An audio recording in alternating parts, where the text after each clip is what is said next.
Have you ever feel sad? Or have you ever feel scared or something? Hi, my name is Giovanni Naomi from Atisa di Pangkara Vocational High School. And today we are going to talk about anxiety, depression, and other common teenage problems. Most teenagers lead happy, if sometimes complicated, lives and go on to make further valuable contributions to their family, community, and society. However, in a country that takes pride in the achievements of its teenage people, the saddest statistic must be the number of youth suicides. The suspected suicide rate for females between the age range of 15 to 24 was 11.4 per 100,000 in 2021, and the rate for male was 22.2. Why these people commit suicide is open to wide debate. Is it the result of economic reform or simply bad parenting? Even the parents of young suicide victims are often at a loss to understand. Many victims appear to lead a healthy and, if not happy, lives, typical teenagers. Then suddenly they are tragically gone.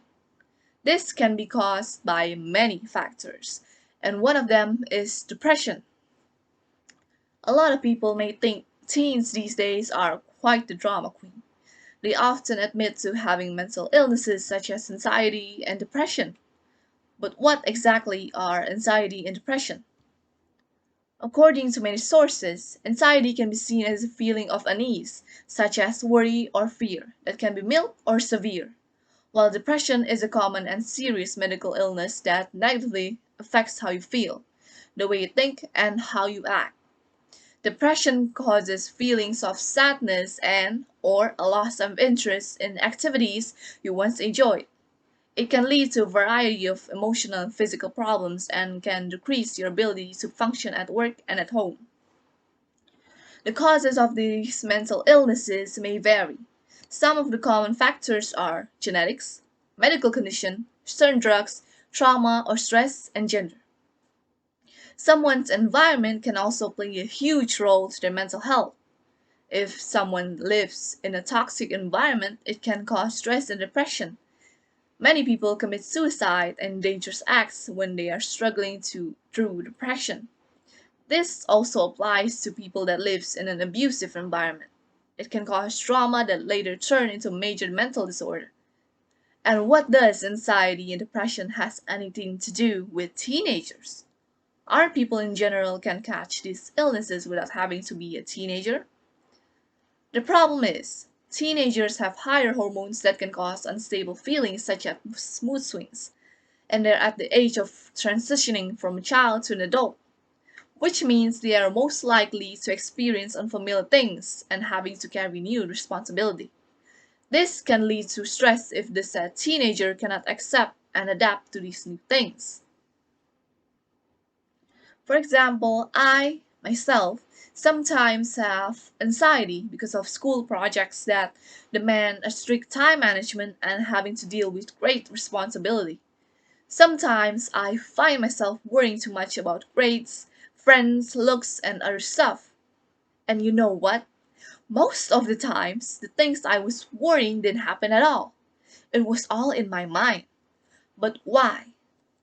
I believe one of the main reasons is people's mindset, which is more result oriented than the process. This can be destructive. We may only see someone's worth based on their achievements and results only. And teenagers' unstable feelings do not help at all. It may increase stress and cause anxiety.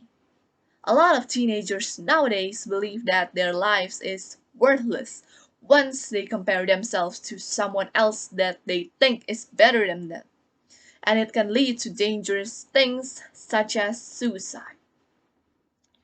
One of the many ways to decrease stress and anxiety is having fun. It's okay to take a break and relax without thinking about your work once in a while. You can learn new hobbies, read a book, take a walk at the park, or do sports. This way, you will have time to breathe before hopping into your work again. Some of the things you can do to start feeling better is get in a routine. If you're depressed, you need a routine. Depression can strip away the structure from your life. One day melts into the next. Setting a gentle daily schedule can help you get back on track. The next is to set goals. When you're depressed, you may feel like you can't accomplish anything.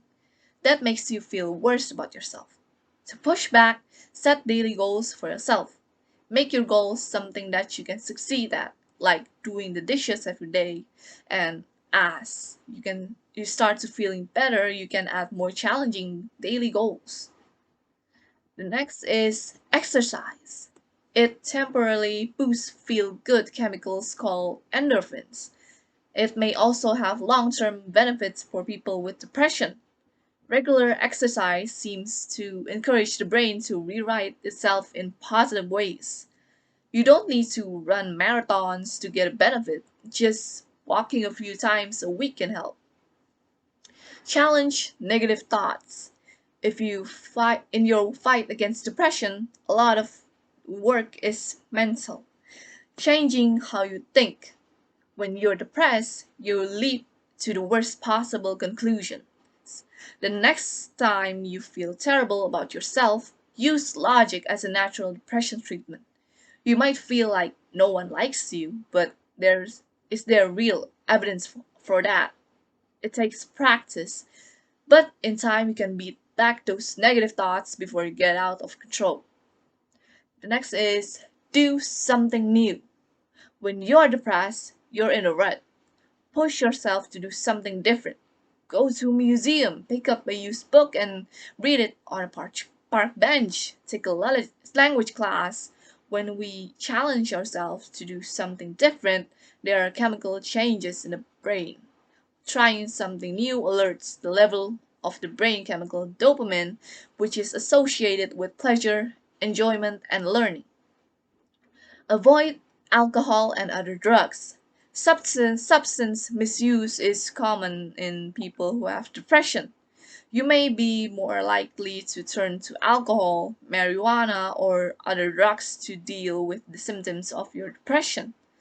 It's unclear if drinking and using drugs causes depression, but long-term drug use could change the way your brain works and worsen or lead to mental health problems.